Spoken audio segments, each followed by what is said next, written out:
சிவபக்தர்கள் அனைவருக்கும் வணக்கம். ஒவ்வொரு வெள்ளிக்கிழமையும் மகாலட்சுமி பற்றி நிறைய தகவல்கள் பார்த்துட்டு இருக்கோம். பார்க்காதவங்க இந்த வீடியோவோட எண்ட் ஸ்கிரீன்ல பிளேலிஸ்ட்ல பின் பண்ணிருப்போம். உங்களுக்கு நேரம் இருக்கிறப்ப அதையும் பாருங்க. இன்னைக்கு நம்ம பார்க்கக்கூடிய தலைப்பு, காதுக்கு பின்னாடி சில பேர் துளசி வைப்பாங்க.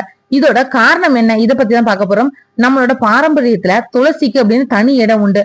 அதை ஆன்மீகத்துக்குள்ள மட்டுமே வச்சு அடைச்சிட முடியாது. அறிவியல் தொழில்நுட்பத்தோட தொடர்புடையது. எண்ணற்ற மருத்துவ குணங்களை கொண்டது. அதுக்கு தனியா மாடம் அமைச்சு விளக்கு ஏற்றது, அதோட இலைகளை பறித்து தண்ணீர்ல போட்டு பூஜைக்கு பயன்படுத்துறது, காய்ச்சல் ஏற்பட்டா துளசியோட சாரை பிழிஞ்சு மருந்தா குடிக்கிறது அப்படின்னு அதோட பயன்பாட்டை சொல்லியே முடியாது. சில பேரு துளசி இலைய பூ மாதிரி காதுல சொருகி வச்சிருக்கிறது உண்டு. கோவில்ல தரக்கூடிய துளசி தீர்த்தம் தூய்மையானதா, அதுக்கான காரணங்கள் என்ன, இத பத்தியும் தொடர்ந்து பார்க்கலாம். விஷ்ணுவோட மனைவியான லக்ஷ்மியோட குறியீடா இருக்கிறது தான் இந்த துளசி. ஐஸ்வர்யத்துக்காக இதை நட்டு வளர்த்து பராமரிச்சுட்டு நம்ம வரோம். ரொம்ப சிறந்த மருத்துவ மூலிகையா இருக்கக்கூடிய துளசி தேவ அசுரர்கள் பார்க்கடலை கடைஞ்சப்போ கிடைத்த சிறப்பு மிக்க மூலிகை. மரணத்தை கூட தள்ளி வைக்கக்கூடிய சக்தி துளசிக்கு உண்டு அப்படின்னு புராணங்கள் சொல்லுது. அதனாலதான் சவத்தை சிதையில அடக்கும் போது கூட துளசி செடியோட சுள்ளிகளை சிதையில போடுறது உண்டு. பாவத்தை போக்கக்கூடிய சக்தி துளசிக்கு உண்டு அப்படின்ற நம்பிக்கை தான் இந்த செயலுக்கு காரணம்.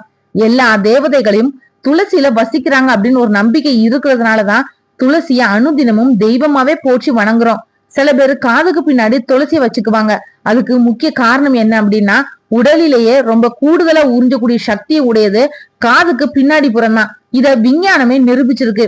துளசியோட மருத்துவ குணங்களை நாம நல்லா தெரிஞ்சு வச்சிருக்கிறோம். இந்த மருத்துவ குணங்கள் காதுக்கு பின்னாடி இருக்கக்கூடிய சரும வழியா ஊடுருவி செல்லுது. இதனாலதான் காதுக்கு பின்னாடி துளசி இலைய வச்சுக்கிறாங்க. சூரிய ஒளி நல்லா கிடைக்கக்கூடிய இடத்துல கிழக்கு பக்க வாசலுக்கு நேரா துளசி மரம் கட்டணும் அப்படின்றது பொதுவான விதி. வீட்டோட தரையை விட தாழ்ந்த மட்டத்துல இல்லாம குறிப்பிட்ட அளவுல துளசி தரையை அமைக்கணும். துளசிய தரையில நடுறதுக்கு கிருஷ்ண துளசியை தான் தேர்ந்தெடுக்கணும். துளசி செடி பக்கம் ரொம்பவே சுத்தமா இருக்கணும். துளசிய தினமும் 3 வேளை வலம் வரணும். அப்படி வலம் வர்றப்போ ஸ்கிரீன்ல தெரியுற மந்திரத்தையும் சொல்லணும். மாலை நேரம், ஏகாதசி, செவ்வாய், வெள்ளி நாட்கள்ல துளசிய பறிக்க கூடாது அப்படின்றது பூஜை விதி. பூஜைக்கு இல்லாம இதர தேவைகளுக்கு அன்றி அதை பறித்து வீணாக்க கூடாது அப்படின்றது நம்ம பின்பற்ற வேண்டிய செயல்கள். கிளஸ்டர் வாட்டர் அப்படின்ற பேர்ல மேல் நாட்டவங்க கண்டுபிடிச்சிருக்கக்கூடிய பரிசுத்த நீருக்கு நிகரா நிற்கிறது தான் அந்த துளசி தீர்த்தம். நீர் அசுத்தம் ஆகிறத குறித்து ஆராய்ச்சி செய்த அமெரிக்க விஞ்ஞானிகள் கிளஸ்டர் வாட்டரை கண்டுபிடிச்சாங்க.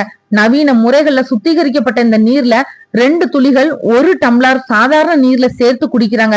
ஆனா விக்கிரகத்துல அபிஷேகம் செஞ்சு கிடைக்கக்கூடிய துளசி தீர்த்தம் கிளஸ்டர்ட் வாட்டருக்கு நிகரான பரிசுத்தம் உடையது அப்படின்னு இந்திய விஞ்ஞானிகள் எல்லாம் சோதனையோட மூலமா நிரூபிச்சிருக்கிறாங்க.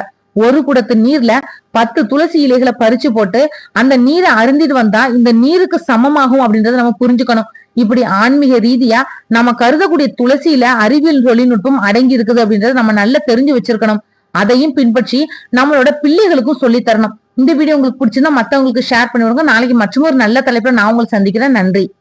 ஆன்மீக தேடல்ல நீங்களும் தேடலாம் உங்களோட இஷ்ட தெய்வத்தை பற்றி. முதல் தடவை நம்ம சேனலை பார்க்குறவங்களா இருந்தீங்கன்னா சப்ஸ்கிரைப் பண்ணி பெல் ஐக்கான் ஆன்னு கிளிக் பண்ணிடுங்க. அப்பதான் நான் போடுற பதிவு உடனடியாக நோட்டிஃபிகேஷனாக உங்ககிட்ட வரும்.